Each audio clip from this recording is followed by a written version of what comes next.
ಜಗತ್ತಿನ ತೈಲ ಮಾರುಕಟ್ಟೆಯಲ್ಲಿ ಈಗ ಭೀಕರ ಕಂಪನ ಶುರುವಾಗಿದೆ.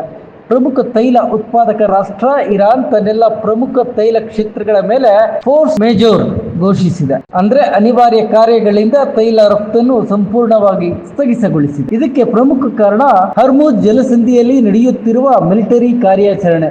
ಈ ಯುದ್ಧದ ವಾತಾವರಣದಿಂದಾಗಿ ಸಮುದ್ರದ ಮಾರ್ಗದಲ್ಲಿ ಹಡಗುಗಳ ಸಂಚಾರಕ್ಕೆ ದೊಡ್ಡ ಅಡ್ಡಿಯಾಗಿದೆ. ವಿದೇಶಿ ಕಂಪನಿಗಳು ಅಭಿವೃದ್ಧಿಪಡಿಸುತ್ತಿದ್ದ ತೈಲ ಕ್ಷೇತ್ರಗಳಿಂದ ಕಚ್ಚಾ ತೈಲ ಸಾಗಾಟ ಈಗ ಅಸಾಧ್ಯವಾಗಿದೆ. ಲೆಕ್ಕಾಚಾರ ನೋಡಿ, ಬಾಸ್ರಾದಲ್ಲಿ ದಿನಕ್ಕೆ 33 ಲಕ್ಷ ಬ್ಯಾರೆಲ್ ಉತ್ಪಾದನೆ ಆಗುತ್ತಿದ್ದ ತೈಲ ಈಗ ಕೇವಲ 9 ಲಕ್ಷಕ್ಕೆ ಕುಸಿದಿದೆ. ಇದು ಕೇವಲ ಇರಾಕ್ ಸಮಸ್ಯೆ ಅಲ್ಲ, ಇಡೀ ವಿಶ್ವದ ತೈಲ ಪೂರೈಕೆಯ ಮೇಲೆ ಗಂಭೀರ ಪರಿಣಾಮ ಬೀರಲಿದೆ. ಮುಂದಿನ ದಿನಗಳಲ್ಲಿ ಪೆಟ್ರೋಲ್ ಮತ್ತು ಡೀಸೆಲ್ ಬೆಲೆ ಗಗನಕ್ಕೇರುವ ಆತಂಕ ಈಗ ಎದುರಾಗಿದೆ.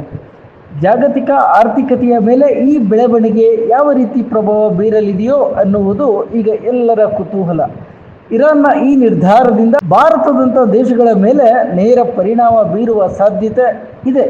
ಆದರೆ ಮುಂದೆ ಏನಾಗಲಿದೆ ಕಾದು ನೋಡಬೇಕಾಗಿದೆ. ಇನ್ನಷ್ಟು ಹೆಚ್ಚಿನ ಮಾಹಿತಿಗಾಗಿ ಫಾಲೋ ಮಾಡಿ ಬ್ರಿಗೇಡ್ ನ್ಯೂಸ್ ಕನ್ನಡ.